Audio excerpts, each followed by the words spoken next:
বন্ধুরা, পাকিস্তান থেকে 40টি JF-17 thunder যুদ্ধবিমান ক্রয় করতে যাচ্ছে বাংলাদেশ বিমান বাহিনী। সম্প্রতি এই সংক্রান্ত একটি চুক্তি সই করেছে। अस्सलामुअलैकुम वीवर, बहुत बड़ी गुड न्यूज़ की वीडियो है बांग्लादेश की एयरफोर्स के लिए। बांग्लादेश जो है JF-17 से भी प्लस जो फाइटर जेट है पाकिस्तान से बाय करेगा इंशाल्लाह, जिससे बांग्लादेश की एयरफोर्स को बहुत ही ज़्यादा पावर मिलेगी। तो वीवर बहुत ही ज़्यादा इंपॉर्टेंट वीडियो है आज की। Without wasting the time video को स्टार्ट करते हैं। বন্ধুরা, পাকিস্তান থেকে 40টি JF-17 থান্ডার যুদ্ধবিমান ক্রয় করতে যাচ্ছে বাংলাদেশ বিমান বাহিনী। সম্প্রতি এই সংক্রান্ত একটি চুক্তি সই করেছে বাংলাদেশ ও পাকিস্তান বিমান বাহিনী। চুক্তি অনুযায়ী পাকিস্তান বাংলাদেশকে 40টি JF-17 থান্ডার যুদ্ধবিমান সরবরাহ করবে। আর পাকিস্তানের এই যুদ্ধবিমানটির চাহিদা পুরো পৃথিবী জুড়ে রয়েছে বর্তমানে। বাংলাদেশের আকাশ প্রতিরক্ষা আরও শক্তিশালী করতেই এই যুদ্ধবিমানগুলোকে দ্রুত ক্রয়ের নির্দেশ দিয়েছে বাংলাদেশ সরকার। পাকিস্তান থেকে এই যুদ্ধবিমানগুলোকে ক্রয়ের জন্য $800 মিলিয়ন বরাদ্দ রেখেছে বাংলাদেশ প্রতিরক্ষা মন্ত্রণালয় এবং পরবর্তীতে পাকিস্তান থেকে JF-17 বিমানের লাইসেন্স ক্রয় করে তা বাংলাদেশে উৎপাদন করতে পারবে বাংলাদেশ বিমান বাহিনী।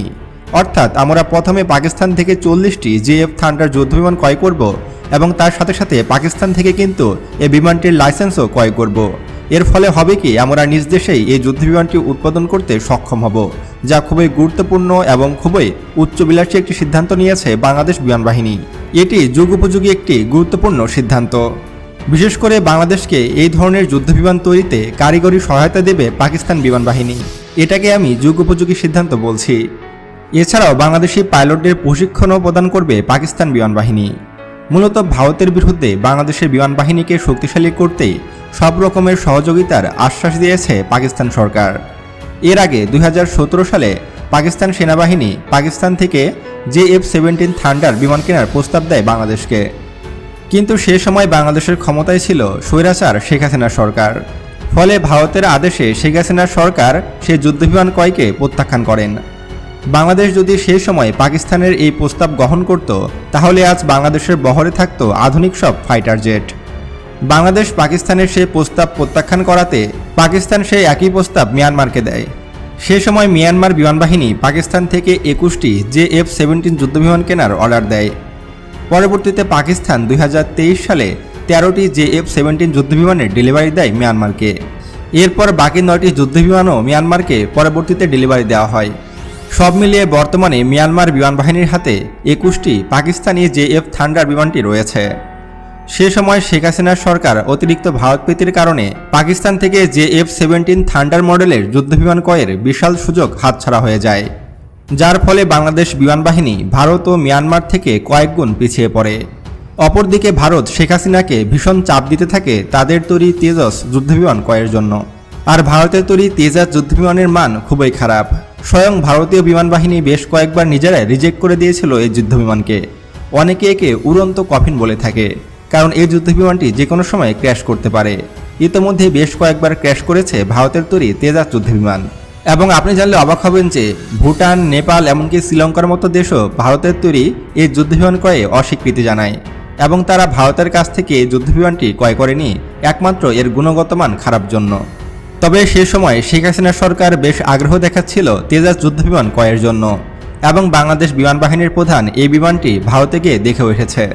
কিন্তু বাংলাদেশের দেশপ্রেমিক বিমান বাহিনীর সদস্যরা ভারতের তৈরি এইসব নিম্নমানের যুদ্ধবিমান ক্রয়ের বিরোধিতা করেন, যার ফলে শেখ হাসিনা সরকার ভারত থেকে এইসব যুদ্ধবিমান ক্রয়ের সাহস দেখায়নি।